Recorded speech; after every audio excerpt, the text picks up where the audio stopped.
नमस्कार दोस्तों, मैं डॉक्टर आलोक सिंह आप सभी का स्वागत करता हूं आज इस जन जागरूकता के एक नए एपिसोड में, जहां पर आज हम आप सभी से बात करेंगे डेंटल रेस्टोरेशंस के बारे में, यानी कि दांतों में होने वाले फिलिंग के बारे में। और उसमें भी आज हम आपसे बात करेंगे various types of filling material जो आज के टाइम में क्लिनिक पर तमाम तरह के फिलिंग मटेरियल यूज किए जा रहे हैं। उसमें प्रमुख मटेरियल कौन से हैं और किसकी क्या क्वालिटी है, क्या नेगेटिव पॉइंट्स हैं, इसके बारे में आज आप सभी से चर्चा करेंगे। सर्वप्रथम आप सभी को बता दूं कि आप सभी लोग हमारे इस चैनल TCM डेंटल क्लिनिक को जरूर सब्सक्राइब कर लें यदि आप हमें YouTube पर सुन रहे हैं, और साथ ही साथ यदि आप हमें Facebook या Instagram पर यदि आप हमें सुन रहे हैं तो हमारे पेज को फॉलो जरूर कर लें, ताकि अब आगे से आप सभी को रेगुलर इंटरवल में जो भी वीडियो जाने वाले हैं उसकी जो भी एक ऑटोमेटिक अपडेट है वो आपको प्राप्त हो सके। तो साथियों, आप सभी से मैं आज बात करना चाहूंगा कि बेसिकली हमारे डेंटिस्ट्री में अभी तक जो रेस्टोरेटिव मटेरियल है, यानी कि जो फिलिंग के मटेरियल्स हैं, जिनको हम आम बोलचाल की भाषा में मसाला भरवाना भी कहते हैं, वो मुख्य तौर पर 3 तरह के यूज किए जा रहे हैं। और एक तो बहुत ओल्ड एज टाइम से यूज किया जा रहा है, जिसमें हमारा प्रमुख नाम आता है सिल्वर एमलगम का। सिल्वर एमलगम को हम चांदी भरवाना भी कहते हैं, आम बोलचाल की भाषा में उसको चांदी भरवाना भी कहा जाता है। सिल्वर एमलगम की अगर हम बात करें तो बेसिकली सिल्वर एमलगम क्या है, एक मिक्सचर है मरकरी का, जो कि लिक्विड फॉर्म में आती है, और साथ ही साथ कुछ सॉलिड फॉर्म में आने वाले कुछ एलिमेंट्स, जैसे जिसमें कि हमारा इस सिल्वर, टिन, कॉपर, जिंक, ये इन सब का एक मिक्सचर होता है। इसको मिक्स कर दिया जाता है मरकरी के साथ, और उसकी मिक्सिंग के बाद जब वो उसको सॉलिड फॉर्म में जब मिक्स होने के पश्चात उसकी जो है फिलिंग कर दी जाती है प्रिपेयर्ड कैविटी के अंदर। तो इस तरीके से सिल्वर एमलगम की फिलिंग की जाती है, जिसको हम आम बोलचाल की भाषा में चांदी भरवाना भी कहते हैं। बात करते हैं इसके कुछ पॉजिटिव के बारे में, कुछ नेगेटिव के बारे में, कि इससे जुड़ी हुई अच्छी चीजें क्या हैं। अगर इसकी बात करें तो सबसे पहला पॉइंट आता है इसकी ड्यूराबिलिटी। ड्यूराबिलिटी का मतलब कि लंबे समय तक चलना। अगर आप चांदी भरवाते हैं तो अमूमन देखा जाता है कि ये 10 से 15 सालों तक चलता रहता है पेशेंट के मुंह में, जल्दी निकलता नहीं है, जल्दी डिसलॉज ये नहीं होता है। इसकी जो क्षमता है, जो कैपेसिटी है वियरिंग और टीयरिंग की, वो बहुत अच्छी है। यानी ना ये घिसता है, ना ये जल्दी टूटता है इसका कोई पार्ट। तो इस मामले में इसकी जो स्ट्रेंथ है काफी अच्छी है। और तीसरा जो सबसे बड़ा पॉइंट इस संबंध में है कि ये लेस एक्सपेंसिव है।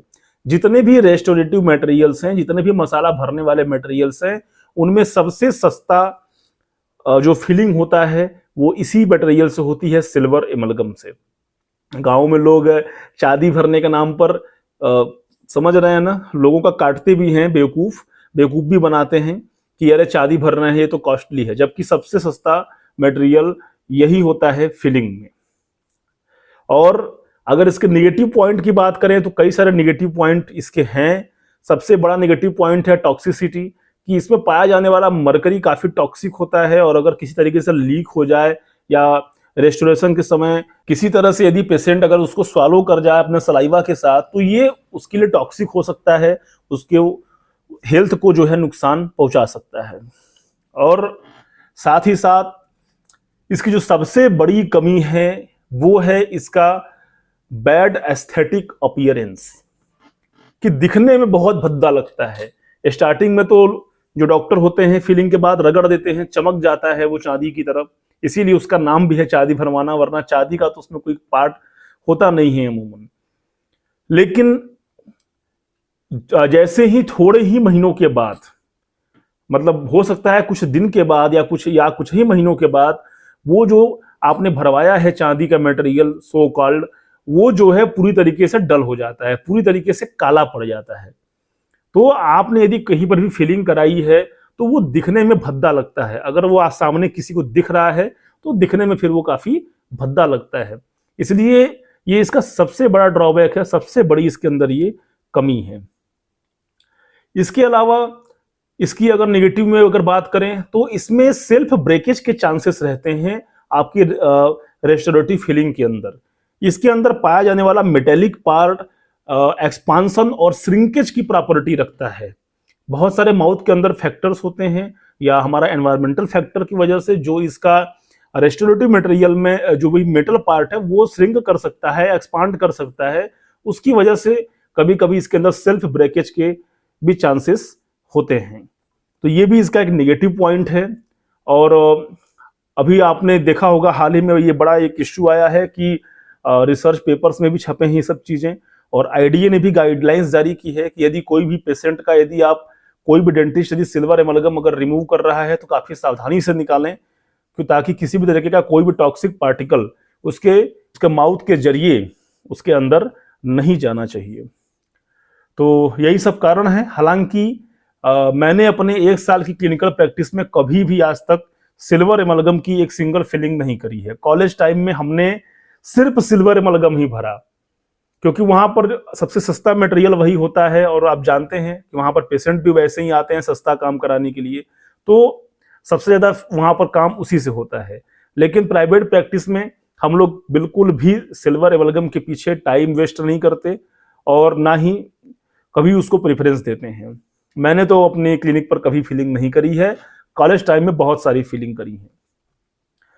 तो अब ओल्ड फैशन मटेरियल हो गया है, ज्यादा उसका यूज नहीं होता है।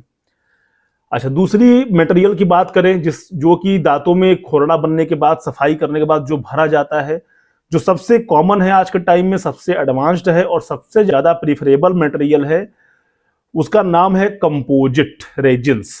कंपोजिट रेजिन्स जो हैं सबसे ज्यादा एडवांस मटेरियल हैं। ये कंपोजिट जो है रेजिन्स और ग्लास कंपोजिट से मिलाकर के इसको बनाया जाता है, और कई तरीके के कंपोजिट्स इसमें आते हैं। और अगर इसकी कंसिस्टेंसी की बात करें तो 2 तरीके के आता है, एक आपका सॉलिड फॉर्म में आता है और एक आपका फ्लोएबल फॉर्म में ये कंपोजिट आते हैं। इसके प्रॉज एंड कॉन्स की बात करें, फायदे और नुकसान की, तो फायदे में सबसे बड़ा फायदा कंपोजिट का क्या है? गुड एस्थेटिक अपीयरेंस, कि बहुत अच्छा दिखता है। आप जब भी कंपोजिट की फिलिंग कराएंगे ये बिल्कुल दांत के कलर में आपके मैच खाएगा और बहुत अच्छा अपीयरेंस देता है, पता नहीं चलता कि फिलिंग हुई है। दूसरी बात, इसका भी जो स्ट्रेंथ है बहुत अच्छा है, कहीं से ऐसा नहीं है कि स्ट्रेंथ किसी एंगल से कमजोर हो। अगर किसी ने उसको जो है अच्छे से टेक्निक सेंसिटिव भाई प्रोसेस है, अगर उसको किसी ने अच्छे से कैविटी प्रिपेयर करके अगर इस कंपोजिट की फिलिंग करी है तो अच्छा चलता है, ड्यूरेबिलिटी इसकी भी अच्छी है। और इसके अलावा बात करें तो चीपर है, ये भी थोड़ा सस्ता है, ऐसा नहीं कि बहुत कॉस्टली है, तो एक कॉस्ट एफोर्डेबल फिलिंग मटेरियल है, कोई बहुत महंगा ये भी नहीं आता है। और एक और विशेष पॉइंट की अगर बात करें हम इस संबंध में, तो हमारा होता है कि ये सेट बहुत जल्दी होता है, और रेस्टोरेटिव मटेरियल को भरने में, सेट होने में मटेरियल को जो समय लगता है उसके कंपैरिजन में ये बहुत जल्दी सेट हो जाता है। आजकल तो डेंटिस्ट इसके लिए सिर्फ 1 सेकंड या 3 सेकंड के लाइट क्योर्स आते हैं, जैसे ही क्यूरिंग की जाती है ये तुरंत अल्टीमेटली सेट हो जाता है। तो आप तुरंत पेशेंट इसमें खा पी सकता है, आराम से उस पर फोर्स दे सकता है। ये इसका बहुत बड़ा फायदा है कंपोजिट रेजिन्स का। और अगर इसके नेगेटिव पॉइंट्स के ऊपर अगर हम जाएं तो नेगेटिव पॉइंट्स में हमारा जो सबसे पहले आता है कि ये बहुत ही टेक्निक सेंसिटिव मटेरियल है। यानी कि अगर टेक्निक सही तरीके से यूज नहीं की गई है, कैविटी प्रिपरेशन के लिए मार्जिन सही तरीके से प्रिपेयर नहीं किए गए हैं, तो इस मटेरियल के डिसलॉज होने के, निकलने के चांसेस बहुत ज्यादा रहते हैं। इसलिए अगर कोई डेंटिस्ट सही तरीके से कैविटी प्रिपेयर नहीं करेगा तो ये मटेरियल निकलने के चांसेस उस केस में रहते हैं।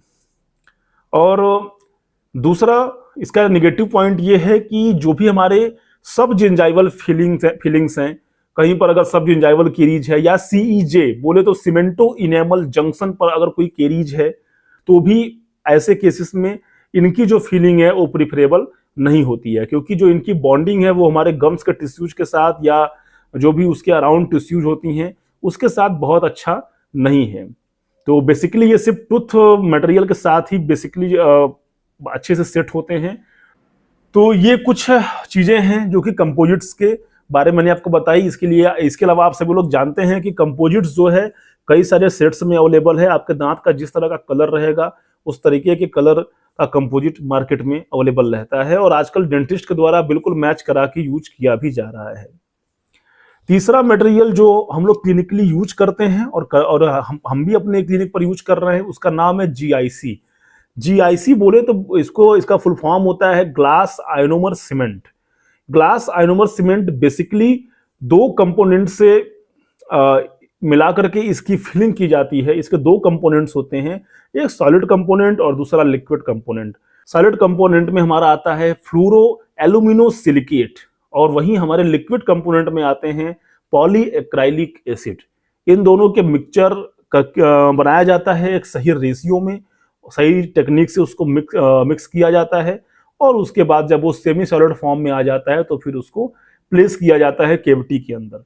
अगर इस जीआईसी के प्रोज एंड कॉन्स यानी फायदे और नुकसान के बारे में बात करें तो पहले फायदे की बात करते हैं। जीआईसी जो है सबसे ज्यादा बायोकॉम्पेटिबल मटेरियल है।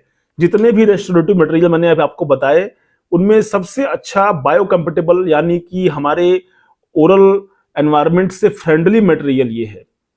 तो सबसे ज्यादा बायोकॉम्पेटिबल मटेरियल है ये। इसके अलावा इसका यूज सब जिंजाइवल और सीईजे पर जो रेस्टोरेशंस किए जा रहे हैं उनमें बहुत आसानी से किया जाता है, क्योंकि ये जो भी हमारा गम्स टिश्यू है या जो भी म्यूकोजल टिश्यूज है उनके साथ भी ये जो है बहुत फ्रेंडली रहता है, इरिटेट नहीं करता और अच्छी बॉन्डिंग वहां पर भी बना लेता है। ये भी कॉस्ट इफेक्टिव है और अफोर्डेबल है हर किसी के लिए। और सबसे अच्छी बात यह है कि इसको इसलिए भी यूज किया जाता है कि इसमें इसका फ्लोरो एल्यूमिनो सिलिकेट पार्ट है उसमें से फ्लोराइड रिलीज करता है। जीआईसी के अंदर प्रॉपर्टी होती है फ्लोराइड रिलीज करने की। ये आप जानते हैं कि फ्लोराइड हमारे जो टिथ है उसके जो है लेयरिंग का पार्ट है, उसके स्ट्रेंथ का पार्ट है। तो फ्लोराइड जब ये रिलीज करता है तो टिथ को और अच्छी मजबूती देता है, हमारे टूथ को स्ट्रेथन करता है। तो इसलिए भी जीआईसी बहुत अच्छा माना जाता है इस चीज के लिए। और इसके अलावा जीआईसी अब आज के टाइम में वेरियस सेट्स में अवेलेबल है। बहुत सारे सेट्स में आपके जो भी दांत के मैचिंग के सेट्स हैं उस कलर में भी जो है जीआईसी आजकल आते हैं। बेसिकली इनका यूज जो है सीमेंटेशन ऑफ क्राउन यानी जो कैप लगता है उसको सीमेंट करने में, इनलेज ऑनलेज को सीमेंट करने में, और इसके अलावा जो हमारे डेंटल रेस्टोरेशंस हैं उनको करने के लिए किया जाता है। अगर नेगेटिव पॉइंट की अगर बात करें तो सबसे बड़ा नेगेटिव पॉइंट इसका यही है कि इसकी सेटिंग टाइम बहुत थोड़ी सी देर से होती है। ये जो सेट होता है मटेरियल उसके लिए थोड़ा सा इसको समय लगता है, लगभग 3 मिनट 4 मिनट बाद धीरे धीरे ये सेट होता है अप्लाई करने के बाद। और एस्थेटिकली नॉट सो ब्रिलियंट, दूसरा कमी यही है कि एस्थेटिकली थोड़ा सा डिफर दिख सकता है। आप कितना भी सेट्स मिलाएं तब भी थोड़ा बहुत स्लाइटली सेट होने के बाद जो उसका कलर होता है थोड़ा सा डिफर दिख सकता है आपके टूथ सेट के कंपैरिजन में। और इसका जो वियरिंग स्ट्रेंथ है वो थोड़ा सा कम होता है। तो अगर हम इसको कहीं ऐसे किसी कैविटी के अंदर डाल दें जहां पे कि बहुत ज्यादा हाई स्ट्रेस लग रहा है, हाई ऑक्लूसिव फोर्सेस लग रहे हैं, बहुत ज्यादा बल लग रहा है खाने पीने के दौरान, तो उन जगहों पर over the time over the months इसके घिसने के चांसेस थोड़े से ज्यादा होते हैं। तो इसका जो वियरिंग कैपेसिटी है थोड़ी सी कम है, ये इसका नेगेटिव पॉइंट है। तो आप सभी से ये विशेष 3 मटेरियल के बारे में आज बात हुई, सिल्वर एमलगम, कंपोजिट और जीआईसी के बारे में। हमारे क्लिनिक पर बेसिकली हम लोग डे टू डे अपने क्लिनिकल लाइफ में इन्हीं सब मटेरियल का यूज करते हैं, जिसमें प्रमुख तौर पर कंपोजिट और जीआईसी, और उसमें भी कंपोजिट सबसे ज्यादा प्रमुखता से प्रयोग किया जाता है क्योंकि सबसे ज्यादा बेनिफिशियल और बायोकम्पेटिबल और पॉकेट फ्रेंडली भी वही है। तो यदि आपको कोई भी प्रश्न पूछना है, कोई समस्या है, हमें लिख छोड़िए नीचे कमेंट सेक्शन में, और आपसे मिलेंगे एक नए विषय के साथ, एक नई जानकारी के साथ दंत विषय पर। और तब तक के लिए आप सभी लोग अपना प्यार, अपना सहयोग बनाए रखिए, कमेंट करिए, लाइक करिए, शेयर करिए वीडियो को, और मिलते हैं जल्द ही आपसे एक नए वीडियो में। बहुत बहुत धन्यवाद।